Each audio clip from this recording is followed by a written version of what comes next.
నమస్తే అండి. శివాయ గురువే నమః. శ్రీమాత్రే నమః. మనం లలితా సహస్రనామాలను మనం ధ్యానిస్తూ, కీర్తిస్తూ చాలా భక్తిగా చదువుకుంటూ ఉంటాం. లలితా సహస్రనామాలలో ప్రతి ఒక్క సమస్యను తీరుస్తూ మనకు అమ్మ దగ్గరగా ఉండేటటువంటి నామాలే అన్నీ ఉంటాయి. లలితా సహస్రనామాలను మనం ముఖ్యంగా తీసుకున్నట్లయితే కొన్ని నామాలు అమ్మ యొక్క రూపవర్ణన, కొన్ని నామాలలో అమ్మను కీర్తించిన వారికి ఎలాంటి మేలు జరుగుతుంది అనేటటువంటి వర్ణన, కొన్ని నామాలలో అమ్మవారిని ఏ పుష్పాలతో పూజించాలి, ఏ ప్రసాదాలు నైవేద్యంగా పెట్టాలి అనేది ఉంటుంది. సహజంగా బాగా చదవడం వచ్చిన వారు ప్రతిరోజు కూడా స్తోత్రపారాయణ చేసుకుంటూ ఉంటారు. లేదంటే లలితా సహస్రనామం చదువుతూ అమ్మను పూజిస్తూ ఉంటారు.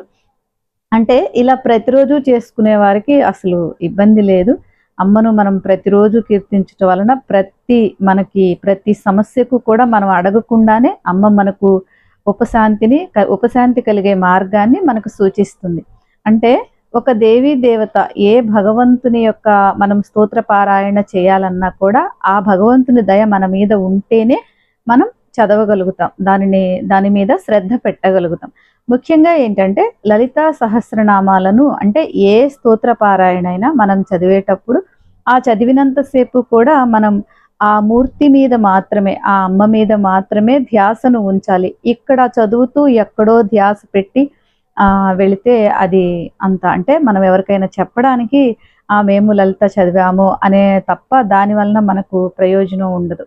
అంటే మాకు ఇది కావాలి అది కావాలి అని అడగకుండా అమ్మ నీ పాదాలను మేము పట్టుకున్నాం, శరణాగతి కోరుకుంటున్నాం, నువ్వే చూసుకో అని మనం అమ్మని ప్రార్థించినట్లయితే అమ్మ తప్పకుండా మనతో ఉండి మనల్ని నడిపిస్తుంది. అంటే ఈరోజు మనం చెప్పదలుచుకున్న విషయం ఏంటంటే ప్రతిరోజు మామూలుగా చదువుకునే వారికి అసలు ఇబ్బంది లేదు.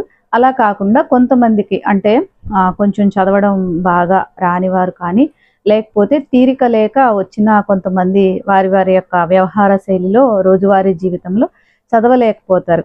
అటువంటి వారు కొన్ని ముఖ్య దినాలలో చదువుకున్నట్లయితే చాలా ఫలితం కలుగుతుంది. అవి ఎవరు సొంతంగా చెప్పేవి కాదు.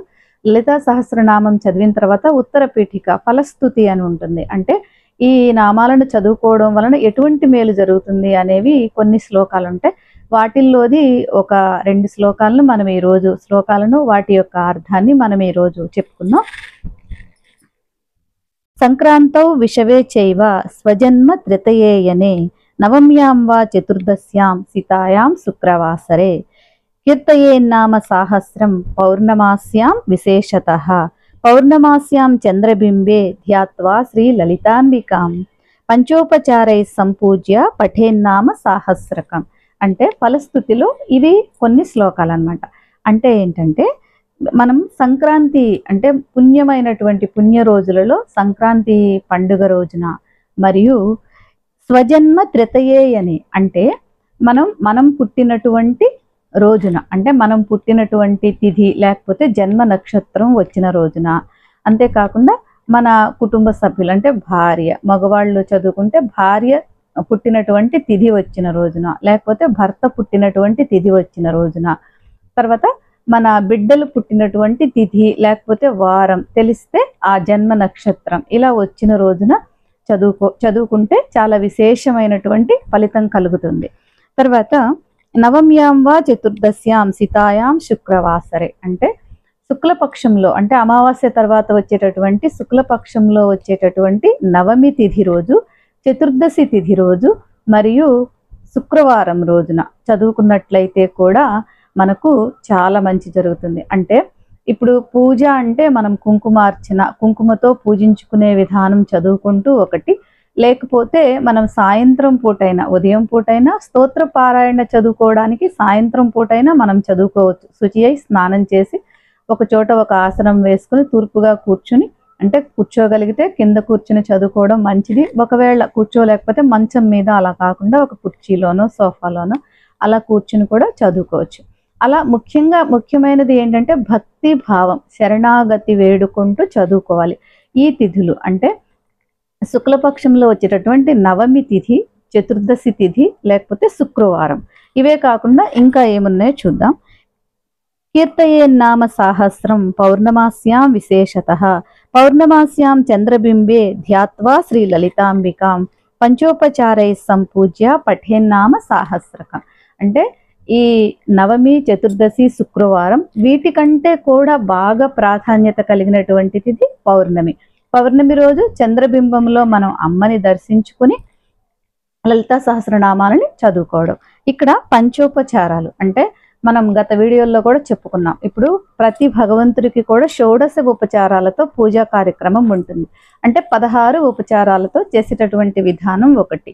అవి లేకపోతే అంటే మనకి రాకపోయినా లేకపోతే మనకు సమయం లేకపోయినా పంచోపచారాలు అంటే గంధం, పుష్పం, ధూపం, దీపం, నైవేద్యం. అలా లలితామాత అమ్మవారి ఫోటోకి గంధం రాసి ముందుగా మనం దీపం వెలిగించుకుంటాం కదా, గంధం రాసి కుంకుమ బొట్టు పెట్టి గంధం, పుష్పం, పువ్వు పెట్టి ధూపం, సాంబ్రాణి కడ్డీ వెలిగించి దీపం అద్ది నైవేద్యం అంటే ఏదో ఒకటి మనం అంటే ముఖ్యంగా ఏంటంటే పౌర్ణమి రోజు ఎక్కువ పాలు పోసి క్షీరాన్నం నైవేద్యం మంచిది. ఒకవేళ పెట్టలేకపోతే వడపప్పు, బెల్లం ఇవి నైవేద్యం పెట్టి అప్పుడు మనం ఈ లలితా సహస్రనామాన్ని పూర్ణచంద్ర బింబం దర్శించుకొని ఆ బింబంలో అమ్మని చూసి చదువుకునేటటువంటి విధానం. ఈ పౌర్ణమి రోజు అమ్మను ఆరాధించే విధానాలు అంటే కొంతమంది ఉదయం నుండి ఉపవాసం ఉండి సాయంత్రం వేళలో పూజ చేసుకుంటారు. ఉపవాసం ఉన్నా లేకపోయినా కూడా పూజ చేసుకోవచ్చు. మనం భోజనం చేసైనా సాయంత్రం స్నానం చేసి శుచి అయి మనం ఈ విధంగా పంచోపచారాలతో అమ్మను పూజించి మనం అమ్మకు పూజ చేసుకోవచ్చు, లలితా సహస్రనామాలు చదువుకోవచ్చు. ఈ విధంగా చదువుకోవాలి. అంటే ఒకవేళ ఇక్కడ మొత్తం చదువుకోవాలి, రాకపోతే ఒకవేళ మాకు అస్సలు రాదండి అంటే కనీసం ఒక శ్రీమాత్రే నమః అని మనం చెప్పుకొని ఒక రెండు నామాలనైనా సరే నేర్చుకుని చదువుకున్నట్లయితే కూడా మనకు అమ్మ అనుగ్రహం మనకు లభిస్తుంది. మళ్ళీ ఒకసారి మనం చెప్పుకుందాం.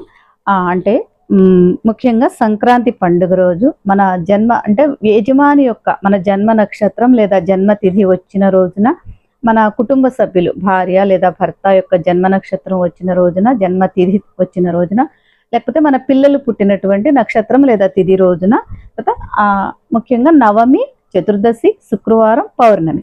ఒకవేళ ఇవన్నీ కుదరకపోయినా కనీసం మనం పౌర్ణమి రోజైనా కానీ లేదంటే జన్మ నక్షత్రం వచ్చిన రోజునైనా కూడా మనం లలితా సహస్రనామం చదువుకొని అమ్మను పూజించుకున్నట్లయితే మనకు చాలా మంచి జరుగుతుంది. అంటే మనం అనుభవించేటటువంటి ఆర్థిక సంబంధమైన లేకపోతే ఆరోగ్య సంబంధమైన, కుటుంబంలో అన్యోన్యత సంబంధమైన, లేకపోతే పిల్లలకు సరిగా మాట వినకపోవడం, చదువు రాకపోవడం అంటే విద్యకు సంబంధించిన, లేకపోతే కొంతమందికి బాగా చదువుకుంటారు కానీ సరి అయిన జీవనోపాధి లభించకపోవడం, ఇవన్నీ కూడా మనకు రావడానికి పూర్వజన్మలో మనం చేసినటువంటి మంచి చెడులను బట్టే ఇక్కడ జరుగుతూ ఉంటాయి. వీటన్నిటిని మనం పోగొట్టుకొని కాస్త జీవితంలో మనం ముందుకు వెళ్ళాలి అంటే ఇలా అమ్మ పాదాలను పట్టుకొని శరణాగతి వేడుకోవాలి. కాబట్టి తప్పకుండా ఈ నామాలను ఈ పర్వదినాలలో మనం చదువుకున్నట్లయితే మనకు అమ్మ కరుణా కటాక్షంతో జీవితం చాలా చక్కగా మంచి గమ్యానికి చేరుకుంటుంది. సర్వేజన సుఖినో భవంతు.